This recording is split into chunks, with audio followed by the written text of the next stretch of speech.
Welcome back. Aman competition classes में आपका स्वागत है। मैं अमन कुमार आपका हार्दिक स्वागत करता हूं।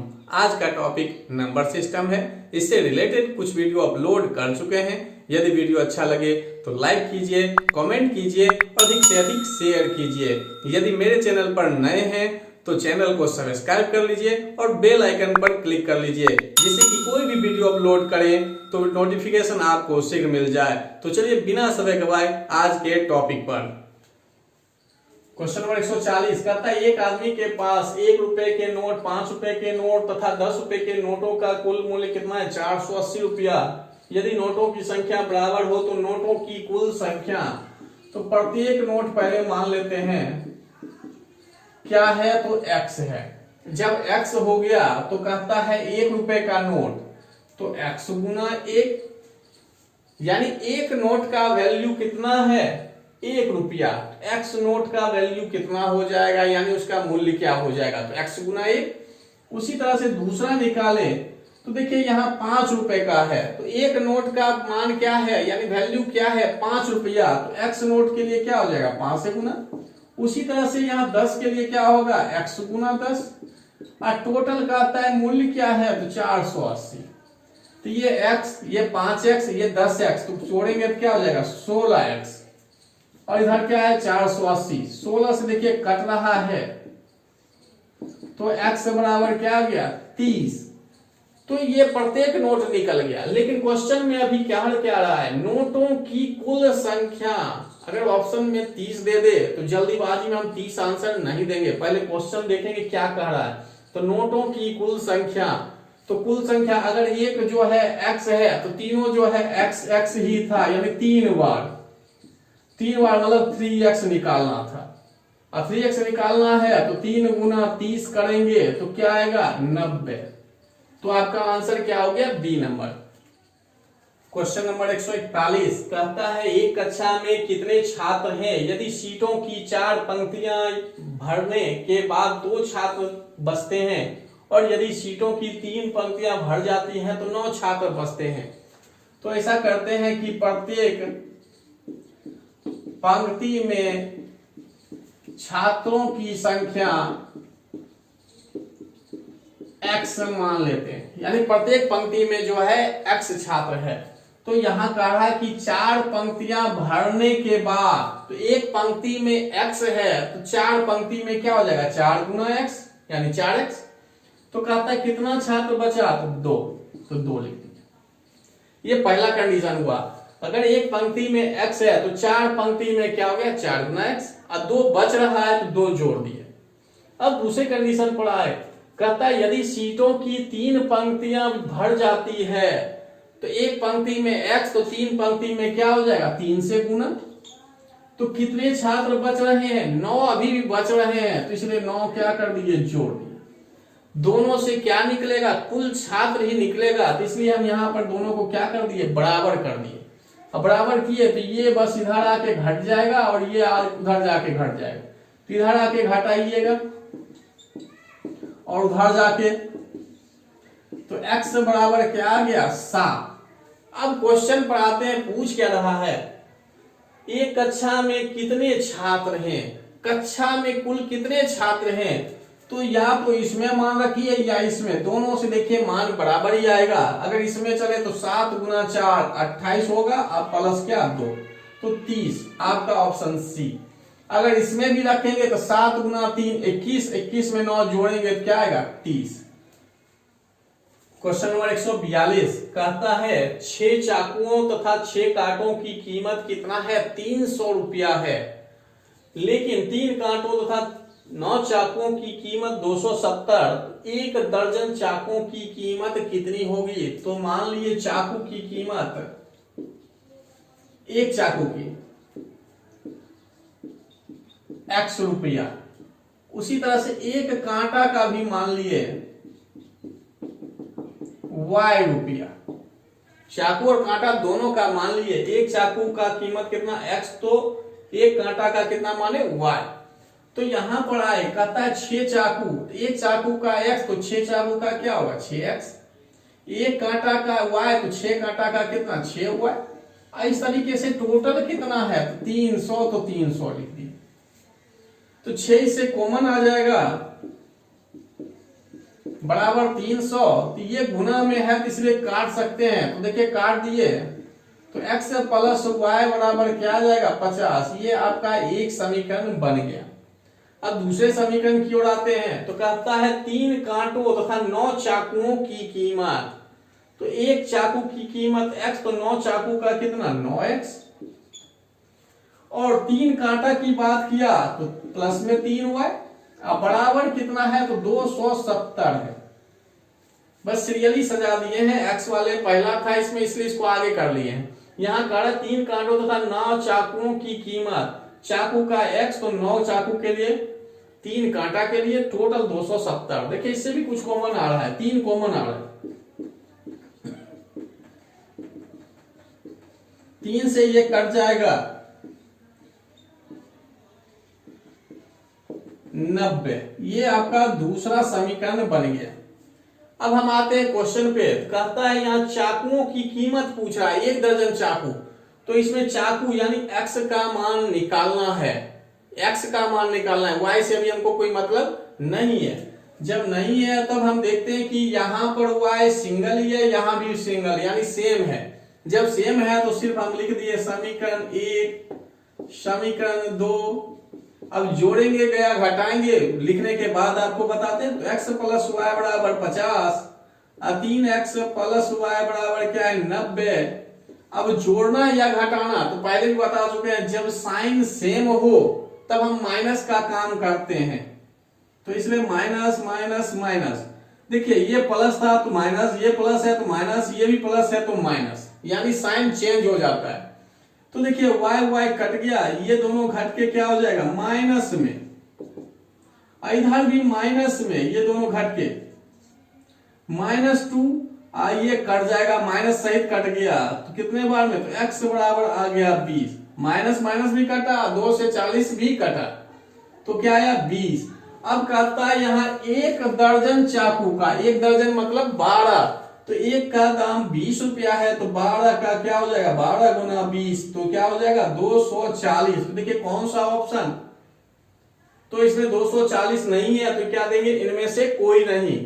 यानी एक चाकू की कीमत 20 रुपया है, तो 12 गुना 20 करेंगे तो क्या हो जाएगा 240। लेकिन 240 किसी ऑप्शन में है नहीं, तो क्या देंगे, इनमें से कोई नहीं। क्वेश्चन नंबर 143 कहता है वास्तविक संख्या x को जब उसके व्युत्क्रम से जोड़ा जाता है तो योग का न्यूनतम मान होता है x बराबर है। तो देखिए वास्तविक संख्या आखिर कहते किसको है, तो सभी परिमेय एवं अपरिमेय संख्या को वास्तविक संख्या कहते हैं। अगर रेखा चित्र पर दिखाया जाए तो 0 से इधर जाए दाहिनी ओर, जितना भी जाएंगे ये सब भी क्या होगा, वास्तविक संख्या ही होगा।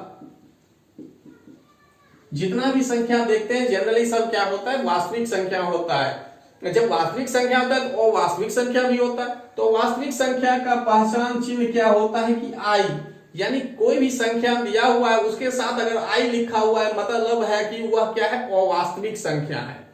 लेकिन अभी यहाँ वैसा कुछ नहीं है। जब ऐसा नहीं है मतलब क्या है, वास्तविक संख्या। जो ऑप्शन दिया सभी क्या है, वास्तविक संख्याएं है। ये जितने भी ऑप्शन दिए हुए हैं सब क्या है, वास्तविक संख्या है। तो जब वास्तविक संख्या है और ये सब x का ही डायरेक्ट मान दिया हुआ है, तो हम देखते हैं कि इसका जोड़ने के बाद कौन सा कम मान आता है। तो देखिए व्युत्क्रम की बात किया, मतलब ये व्युत्क्रम का मतलब क्या हुआ, x तो है ही और उसका उल्टा वही कह रहा है। वास्तविक संख्या x के जब उसके व्युत्क्रम से जोड़ा जाता है, व्युत्क्रम से जोड़ा जाता है तो न्यूनतम मान कौन होगा। तो अभी अगर एक को लेकर चले तो क्या होगा, 2 होगा। अगर एक को लेकर चले तो क्या हो जाएगा, 2 ही होगा। अगर माइनस वाले को लेकर चले, माइनस वाले को लेकर चले, ये ऑप्शन है, ये बी वाला है, तो माइनस में ये प्लस माइनस क्या हो जाएगा, माइनस, तो ये सॉल्व हो गया। तीसरा ऑप्शन पर आए, ये वाला लिए, तो देखिए ये सॉल्व करेंगे तो ये माइनस में ये तो है ही, ये साइन क्या हो जाएगा, -1/2।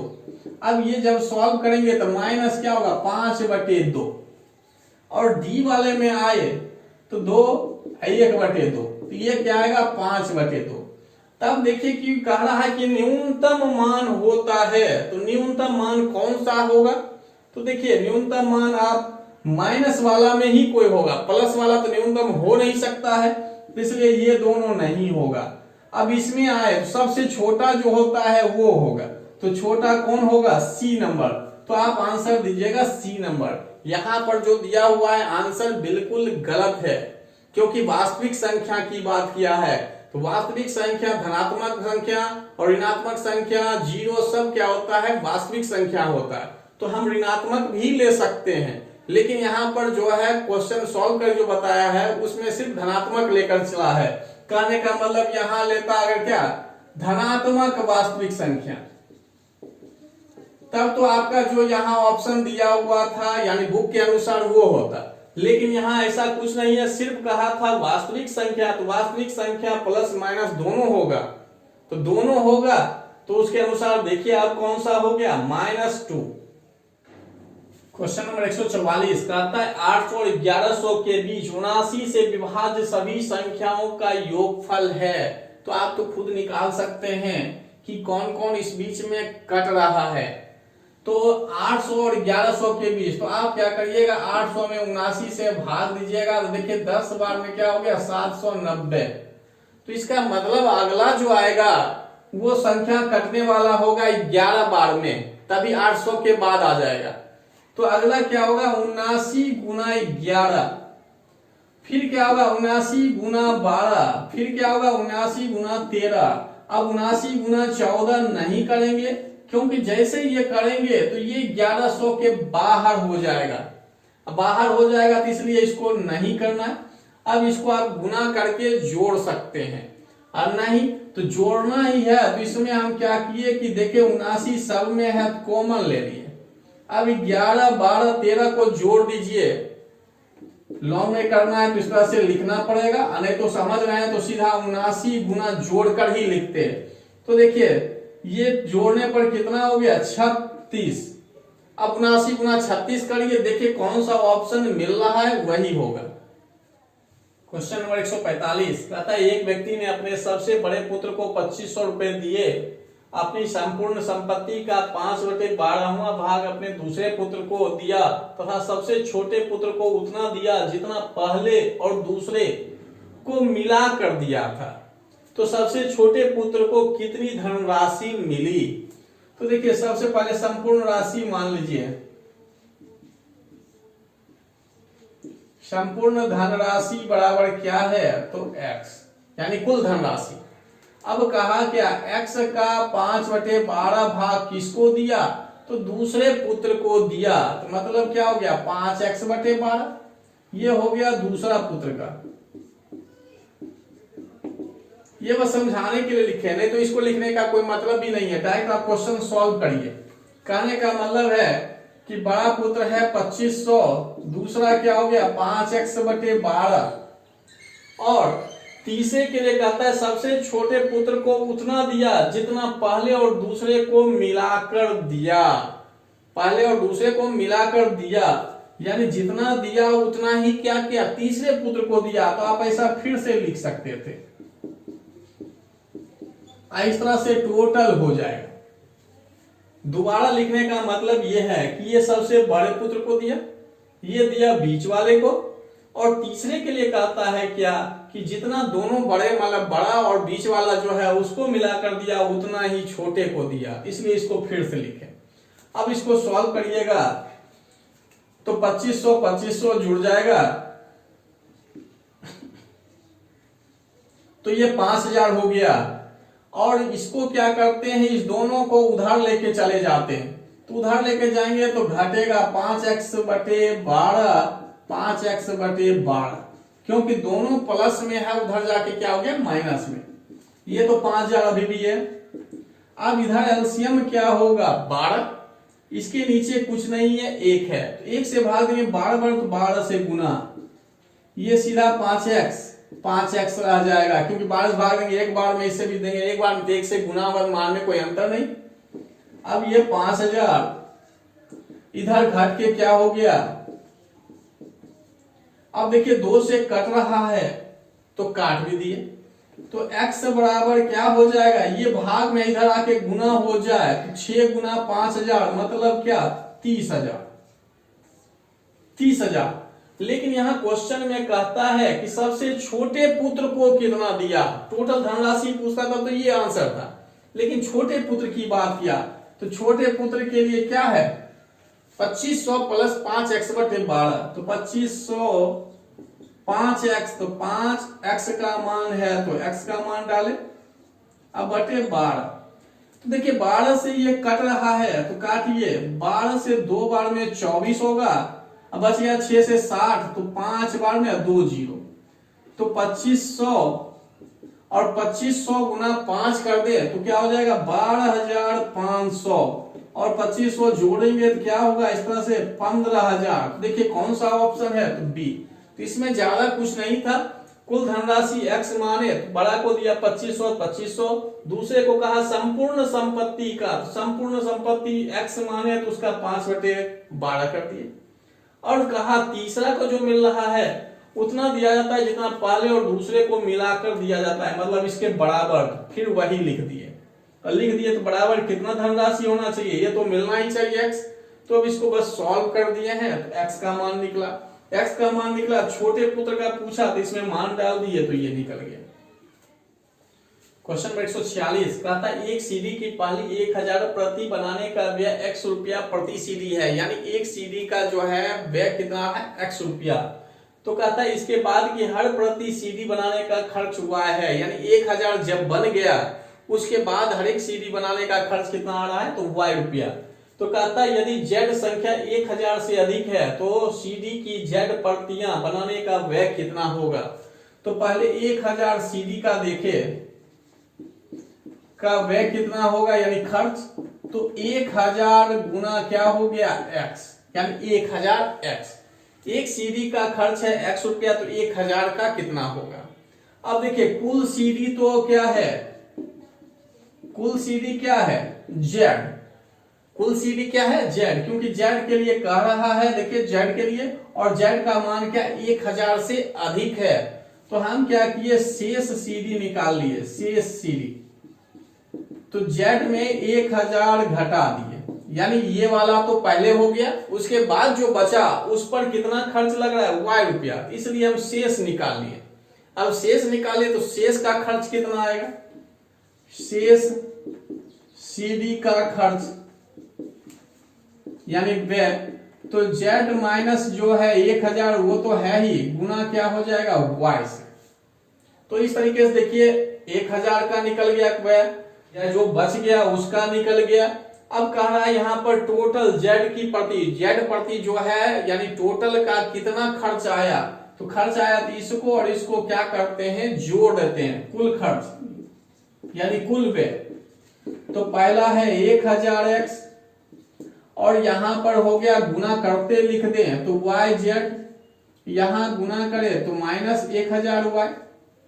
और जब ये हो गया देखिए इस दोनों में कुछ कॉमन आ रहा है तो 1000 कॉमन ले लिए तो क्या होगा x माइनस y, बस इस दोनों में अभी किए हैं 1000 कॉमन, तो इसमें बचा x, इसमें बचा y, बीच में माइनस इसके लिए था तो माइनस। अब ये तो yz है। अब देखिए इसके आगे कुछ सॉल्व कर भी नहीं सकते हैं, यहीं पर देखिए ऑप्शन मिला है 1000 x minus Y plus Y into Z, तो ये आपका आंसर हो गया। क्वेश्चन नंबर 147 कहता है यदि a समान नहीं है b के तो ऐसा लिख दीजिए। कहा b समान नहीं है c के तो b not equal to c, c समान नहीं है d के तो c not equal to d, और कहता है d बराबर क्या है 3a बराबर क्या है b प्लस c, तो इनमें से सभी धनात्मक होने पर यानी a b c d जो भी होगा धनात्मक संख्या होना चाहिए, 1 से लेकर इन्फिनिटी तक कुछ भी प्लस में। तो कहता है निम्नलिखित में कौन सा समान हो सकता है, तो ये क्वेश्चन तो सॉल्व होने वाला नहीं है, तो इसको हम क्या करते हैं ऑप्शन से लेकर चलते हैं कि ऑप्शन जो भी लगेगा उसको आंसर देना। तो देखिए सबसे पहले हम डी वाले को छांटते हैं, क्योंकि बी तथा सी कहता है बराबर होने के लिए, तो यहाँ पहले दिया हुआ है कि ये बराबर नहीं है, वाले ऑप्शन के अनुसार चल रहे हैं, तो बी डी में रिलेशन दिखा रहा है, तो हम लिख सकते हैं डी बराबर बी प्लस सी, क्योंकि सब एक दूसरे के क्या है, बराबर है, इसलिए। और जब हम बराबर कर रहा है इसको, तो हम यहाँ बराबर लेकर चलते हैं, तो हम d बराबर डी बी के जगह पर लिख दिए, तो c का मान क्या रखेंगे, जो ये दोनों बराबर होगा, तो इसका मतलब है ये 0। ये बराबर कब हो सकता है, जब c का मान 0 रखेंगे, या इस तरह लिखिए, या लिख सकते हैं b बराबर b प्लस c, तो c के जगह क्या लिख दिए, 0। जब बराबर होगा तो उसके जगह हम लिख सकते हैं b के जगह d लिख सकते हैं, d के जगह क्या लिख सकते हैं, b। लेकिन यहाँ पर c के लिए क्या होना चाहिए, 0 होना चाहिए, लेकिन यहाँ पहले कर दिया धनात्मक होना चाहिए, तो इसका मतलब है ये वाला ऑप्शन नहीं होगा। अब हम चले इस पर देखिए, a तथा c में रिलेशन, तो ये 3a बराबर क्या है, b प्लस c, तो ये लगता है कि हो सकता है। सॉल्व तो क्वेश्चन प्रॉपर होता नहीं, होगा नहीं, ये लगने वाला तो लगता है ये हो सकता है। आगे चेक एक बार करके देखते हैं रिलेशन में। फिर है a तथा d का, तो a तथा d पर आए, तो देखिए d बराबर क्या लिखा हुआ है, 3a। ये तो पहले से क्लियर है कि d बराबर क्या है, 3a, यानी 3 गुना, d जो है 3 गुना है, तो ये तो कभी बराबर हो ही नहीं सकता है, तो इसलिए ये वाला आंसर होगा। देखिए ये दोनों तो क्लियर आपको स्पष्ट दिख गया, तो इसलिए क्या हुआ, नहीं हुआ, ये तो पहले ही यहाँ पर लिखा हुआ है, तो बचा तो वो आंसर हो सकता है। क्वेश्चन 148 कहता है a तथा b का योगफल 116 के बराबर है, मतलब a प्लस b बराबर क्या है, 116। और फिर कहता है a जो है c से 3 कम है, c से कम है, तो ऐसा लिख दिए। a जो है c से क्या है, 3 कम है, तो c में 1 घटाए क्या होना चाहिए, 3। फिर कहता है b से लेकिन क्या है, 4 अधिक है, कौन, a के बारे में ही कह रहा है, c से 3 कम है, लेकिन b से क्या है, 4 अधिक है, तो 4 अधिक है, तो इस तरह से घटाएंगे तो 4 आना चाहिए, यानी a में b घटाएंगे तो क्या हो, 4 हो। तो एक समीकरण ये है, दूसरा और ये तीसरा। तो देखिए इसमें a माइनस बी है, इसमें a प्लस बी है, तो दोनों समीकरण सॉल्व हो जाएगा। a प्लस बी बराबर 116, a माइनस बी बराबर 4, तो दोनों क्या होगा, b भी कट जाएगा, तो जोड़ दिए, इधर भी जोड़ दिए, देखिए 2 से कट जाएगा, तो ये बराबर आ गया 7।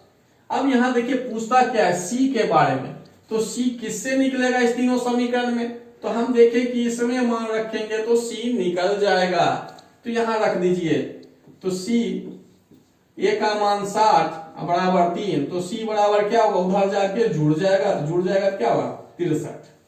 तो देखिए कौन सा ऑप्शन है, तो डी नंबर।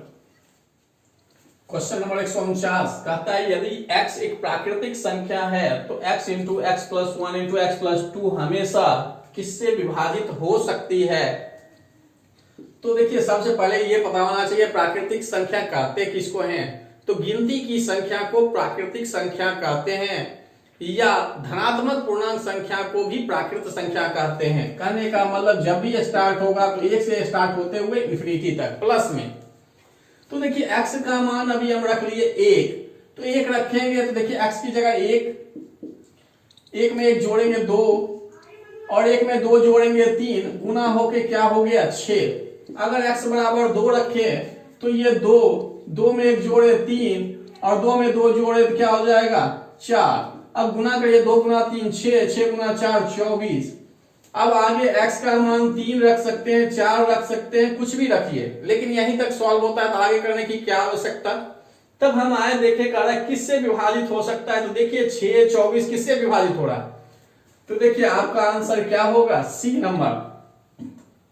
6 से ये 6 विभाजित होता है, 6 से 24 भी होता है। आप कहिएगा 4 क्यों है, 4 से 24 तो हो रहा है, लेकिन ये 6 तो नहीं हो रहा है ना, इसलिए क्या करते हैं, वैसी संख्या लेते हैं जिससे हमेशा कटे। तो हमेशा कटने के लिए क्या है, 6 से, तो 6 हो गया। यहां पर देखिए यही कर रहा है, हमेशा किससे विभाजित हो सकती है, यानी ऐसा नहीं कि एक स्टेप छोड़ दे दूसरा देख ले, ऐसा नहीं, हमेशा कटने वाला देखे किससे है, तो 6 से। 150 कहता है प्रथम असंगत संख्या 1, दूसरी असंगत संख्या 3 और तीसरी असंगत संख्या 5 है। और इसी प्रकार आगे 200वीं संख्या, तो देखिए 1, 3, 5 और इस तरह से कहां तक, तो 200वीं संख्या पूछ रहा है। 200वीं संख्या जैसा चल रहा है उसी तरह का आगे। तो देखिए ये भी विषम संख्या आगे 9, 11 इस तरह से जाना है। तो अगर पहला बात किया तो 1 हुआ, दूसरा क्या हुआ 3 हुआ, तीसरा क्या हुआ 5 है। इसी तरह से 200वीं पूछा जाए तो हम क्या करते हैं, 200 को 2 से गुना करते हैं और 1 घटाते हैं। अगर कहा जाए पहली विषम संख्या कौन है, अगर समझाने के लिए, यहां तो आंसर आ गया, आप दे सकते हैं 399। तो पहली अगर विषम संख्या पूछा जाए तो आप डायरेक्ट लिख सकते थे 1 गुना 2 घटा 1, यानी 2 से गुना करके तब 1 घटाए। अगर इसके बारे में कहा जाए तो आप लिख सकते थे 2 गुना 2 घटा 1, यानी दूसरी है ये विषम संख्या, तो इसलिए 2। तीसरी पर आए तो 3 लिखे, इसको 2 से गुना किए 1 घटाए। चौथी पर आए, चौथी 7 पर, तो 4 लिखे, जो है वो लिख रहे हैं, और उसको 2 से गुना कर क्या कर 1 घटा रहे। पांचवी पर आए तो पांचवी क्या है 9, तो देखिए इसको क्या लिखते हैं 5 गुना 2 घटा 1, यानी 200वीं कहेगा इसी तरह से, तो इसके जगह क्या आता है, इसी तरह से यहाँ 200 गुना 2 घटा 1। एक सीरीज है ये, वो समझिए, या दूसरा समझिए कि सीधा विषम संख्या है तो 200वीं कहां तक हो सकता है, 5वीं कह दिया जाए, 5वीं विषम संख्या, 5वीं विषम संख्या आपको पता है 9, क्योंकि छोटा है इसलिए। आई से निकालना कहता है 5 गुना 2 घटा 1 करते। अगर यही कहता कि 7वीं क्या है, तो 7वीं क्या है, छोटा है तो आप तुरंत निकाल दीजिएगा 13। लेकिन अगर बड़ा हो तो क्या करते हैं 7 गुना 2 घटा 1, तो 14 देखिए घटा के। तो यही बात यहां पर हम किए। अगर पहला कहा जाए देखिए 2 से गुना घटा दिए, दूसरा कहा जाए तो क्या किए, 2 जो कह रहा है दूसरा तो दूसरा ही लिए, तीसरा कहे तीसरा, चौथा कहे चौथा, पांचवा कहे पांचवा, 200वां कहे 200, और हमेशा 2 से गुना करते, एक क्या करते हैं घटाते। तो ये आ गया सीरीज में, समझिए या इस तरह से। आज का क्लास यहीं समाप्त करते हैं। अगली वीडियो भी नंबर सिस्टम से ही आएगा और उम्मीद है कि वीडियो आपको पसंद आएगा। धन्यवाद।